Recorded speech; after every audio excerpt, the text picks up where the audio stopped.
So if you're new to Strandberg guitars, all of the different terminology, like original versus traditional versus prog, can be kind of confusing. So I'm gonna run through the differences in the line of Strandberg guitars and give my sort of opinions on things as we go.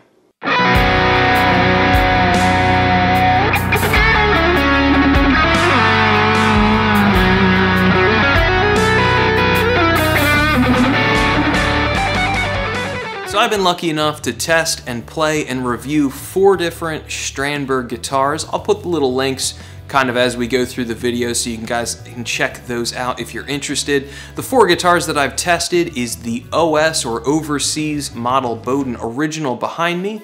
I also still have my Boden 8 Metal, and then I tested a Fusion neck through and a regular Classic.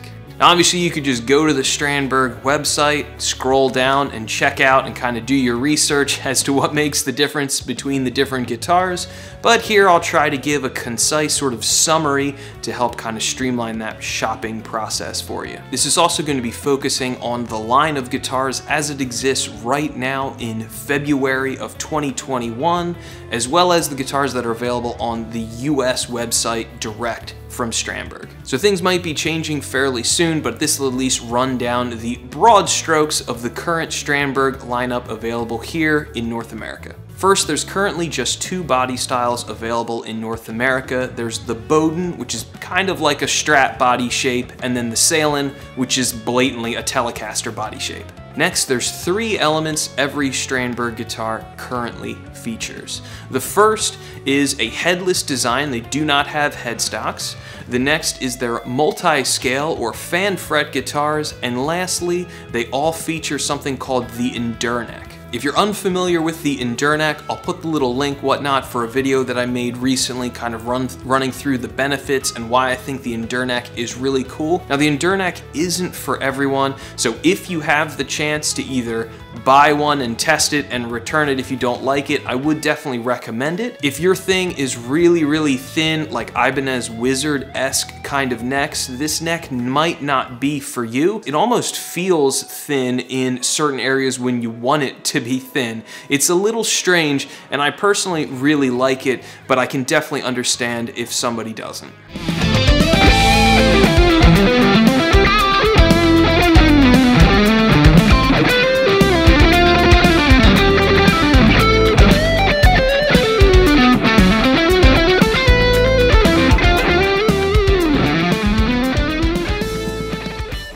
So we'll tackle the simplest body style first, which is the Salen design, and then we'll talk about the Boden second. Currently on the line, all of the Salens have chambered bodies or a routed cavity inside the body that helps save a little bit of weight. The Salen currently has 2 different models, the Classic and the Deluxe. The Classic is unabashedly a Telecaster, in my opinion. It's obvious what it is. It's a modern take on a Tele, and Telecasters are absolutely fantastic instruments, so it's super cool that they're offering something that's basically just like a modern, sort of futuristic update on that design. The Deluxe still looks like a Telecaster, but it has more cosmetic features on it that basically just make it look deluxe or fancier. One nice touch on the Deluxe that I think is worth noting is that it has basically the equivalent of an F-hole, but instead of it being the F shape, it features like the Strandberg kind of asterisk logo. So I think that's just kind of a cool, nice little touch as these guitars are chambered. So now that we're about halfway through this video, if you're digging it, please hit like and subscribe. Here, A Minor Error is the creative home for everything that I do musically, which is original progressive metal music, product and tip talking head videos like this one, as well as free music lessons. So, if you're digging it, hit like and subscribe. Leave a comment down below, let me know what you think.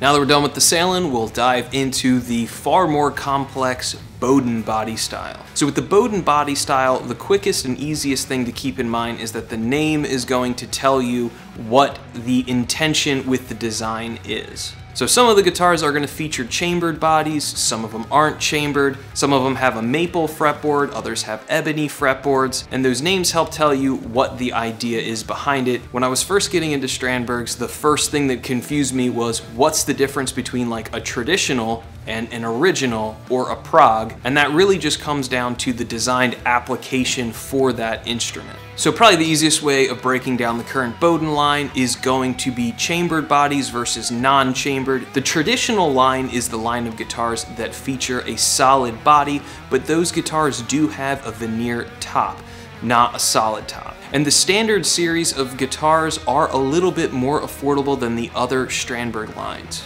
From there, and I'm going to do my best to not forget any, there's basically the original, the prog, the fusion, the classic, and the metal. They also have a couple different signature series guitars as well that are sort of scattered throughout there. The classic series features that recognizable Strat pickguard with pickups mounted to the pickguard, and is also probably the cheapest of all of the Strandberg guitars currently. The good news is the quality of the hardware across all of these guitars are the same, so you're not going to get penalized if you buy a classic instead of a traditional, instead of a prog, or whatnot. So the only difference between an original and a prog is going to be the fingerboard construction.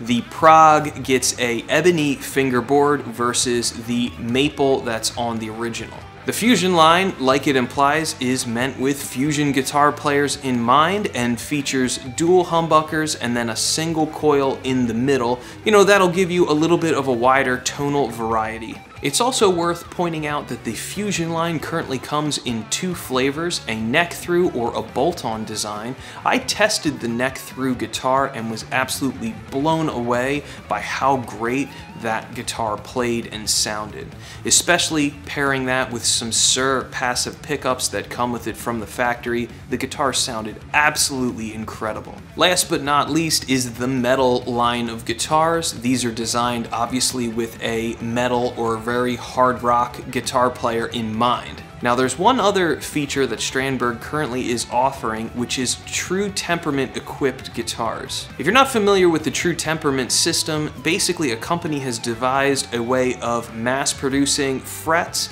that are, if you look at them, almost kind of look like they're melted and sort of weird, that then take care of that problem of straight frets on your instrument. A guitar can never be truly in tune in the way that, let's say, like a piano can be tuned up because of the straight frets.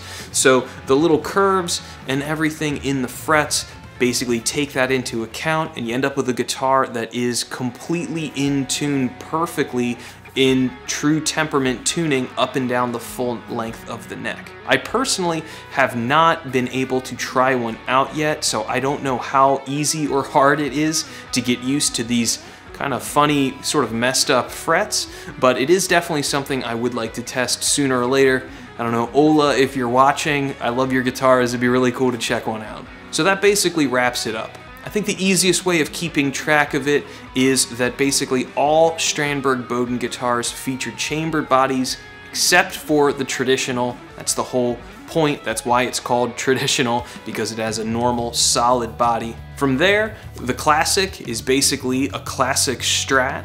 The original is your original Strandberg design with a maple fingerboard. The prog is the exact same guitar, it just has an ebony fingerboard. The fusion comes in two flavors, bolt-on or neck-through, and features two humbuckers and a single coil in the middle. And then the metal is designed with fixed bridges and a metal player in mind.